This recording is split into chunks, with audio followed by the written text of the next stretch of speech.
This is about the minority vote bank, or should we be calling them a vote bank or not?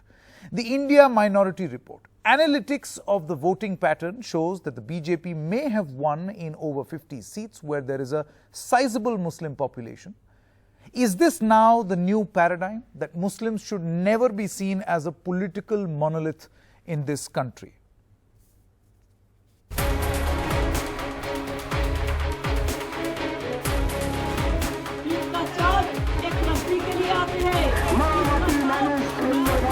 जो हमसे टकराएगा और चूर चूर हो जाएगा। রানের টিআরপি কমে গিয়ে মাকালির টিআরপি বাড়ছে।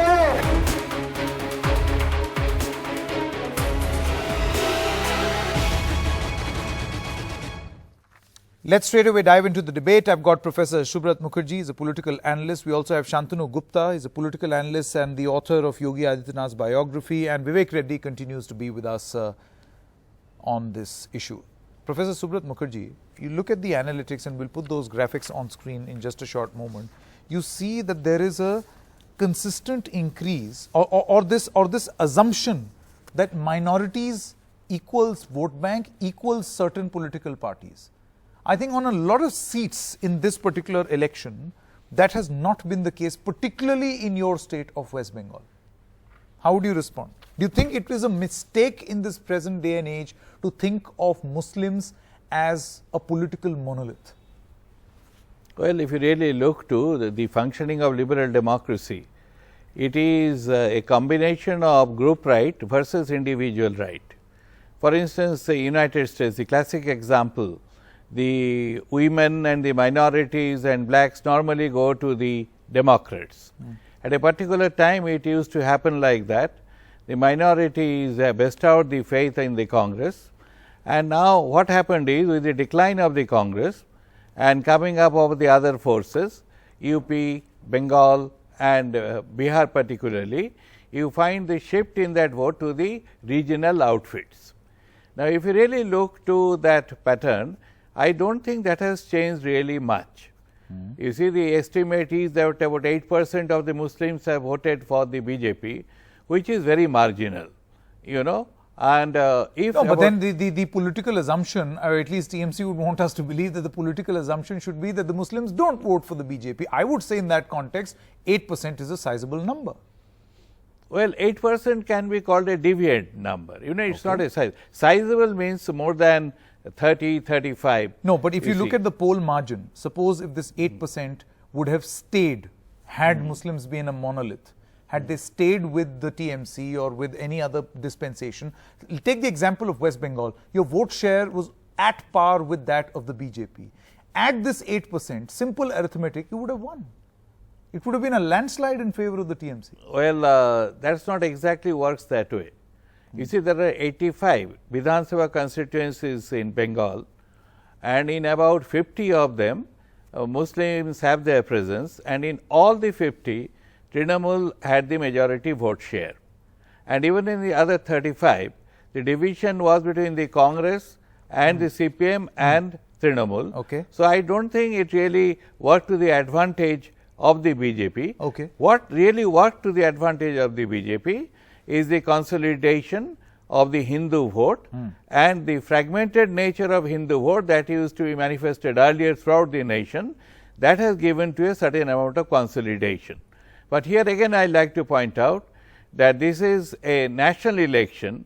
The subsequent elections may show a very different trend, where the composite culture of our nation and composite nationalism will be I much would more say that manifest. the way things are shaping out in West Bengal, you've got the chief minister saying, "Jo humse takrayega, choor choor ho jayega." These days now, I can see that there is a lot of stress being laid on the phrase "choor choor." Now, why would she need to do that? Well, first, she had a problem with Jai Shri Ram. Now, she has a problem with these people being choor choor. You see, Jai Shri Ram, she explained. Yeah. You know, and will she explain choor choor? You see, this subnationalism. You know, in Bengal, the important point to realize that the Bengali Muslims are Bengalis first, and then they are Muslims. Okay. So, there is a sizable number. You look to the freedom movement, you know, the number of Muslims who fought for India's Okay. independence is a staggering number. Okay. You know, and many of them came from Bengal. Yeah.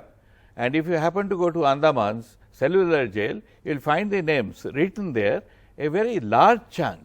So, in that context, you see what she is trying to realize now, that her national ambition is more or less over.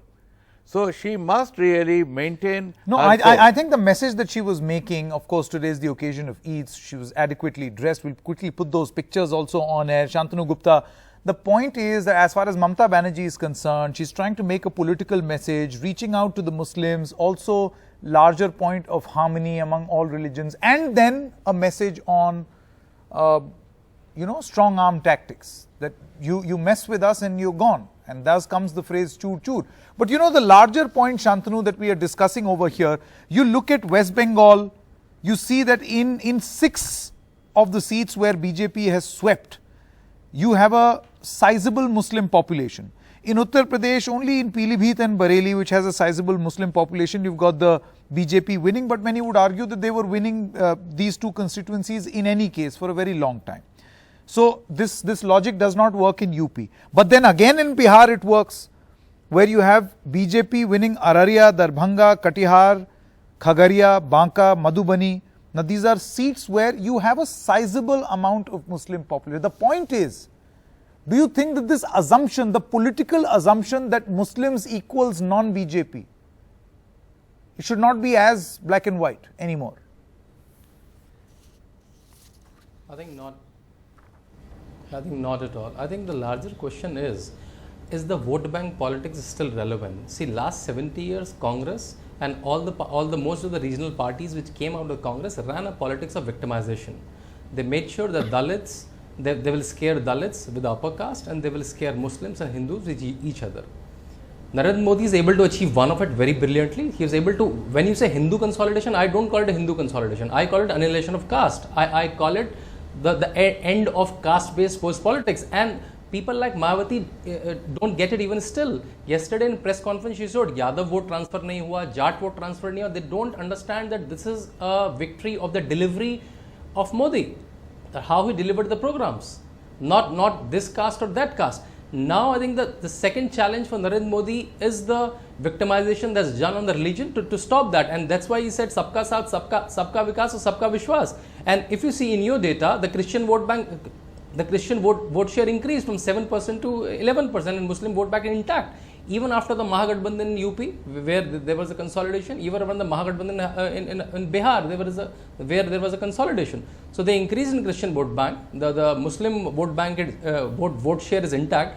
But I think the larger point is now people should vote on the delivery of a government. How strong is the government? How better they are, not associated with the religion. This notion that only a Dalit can represent a Dalit, only a Brahman can represent a Brahman, and a Muslim can represent a Muslim. So you're saying that those walls already are collapsing. Religion annihilation in voter cycle should happen in coming elections. Let me quickly get in Vivek Reddy's view. He represents the BJP. Vivek, exactly. What's your view on this? Do you think that these walls, political walls that were created, that Muslims will vote for Muslims and a particular caste will vote for a candidate from a particular caste? Because I don't completely agree with Shantanu's assessment. If that were the case, I don't think that would have made Narendra Modi and Amit Shah's life really easy. I'm sure they also do a lot of caste calculation in the Bharatiya Janata Party. Well, I think caste calculations are always there. But one question that we should really bring into perspective is that in 2019 elections in India, we have people crossing over caste and voting for Mr. Modi and the BJP. And the reason for that, one could be, a very dominant reason, is the credibility factor of the leadership. I think people had the trust in Modi, and that's when it transcends caste and it transcends religion. Now the figures that you're putting out, Sanket, that in Muslim dominated areas BJP is still won, this shows that it has broken the religious walls also. So the old stereotypes, you find Muslims crossing over and voting for BJP, Because there is more confidence No, in it. one moment. And there is empowerment of women. And there is large-scale deliveries. One moment, Vivek, let me quickly... Large-scale deliveries of micro benefits. Professor Subrat Mukherjee, it's one thing that the BJP has won on seats with a high Muslim population. It's another to conclude that all Muslims over there, or a sizable chunk of Muslims over there, have voted for the BJP. Well, The second is an assumption, the first is a fact. Well, I can extend it in the context of Bihar. You look to Nitish's statement. Nitish said that Bihar has not voted for an individual. And you know, there is a certain autonomy of regional leaders. Nitish is a classic example. You see in Bihar, Nitish joining hands with anybody will win. Okay. You know, so Indian politics is quite very complex. You cannot have just one model that fits everybody. Okay. And One size that fits all. You see, so That the doesn't point work. that is understand Yeah. that the major contradictions have been somehow or the other concealed in this Well, election, but this is not normal politics. So, you know, the point that Vivek as well as Shantanu seem to be making, that Modi's appeal seems to be working and transcending beyond, you know, the known vote banks. As I wrap up this broadcast, let me quickly also bring in a CSDS survey that says that there is no change in the BJP's Muslim vote. In 2014, it was 8%, and overall in 2019 too, it has remained at 8%. That's the figure on your screen right now. So there is no great change. Individually, maybe on some seats there would have been slight improvement. The fact that on heavy Muslim population seats the BJP has won is correct. It is a fact. But did these Muslims vote for the BJP or not? That is an assumption. We'll carry on this discussion maybe in the future as well. That's all the time we have in this edition of Left, Right and Centre.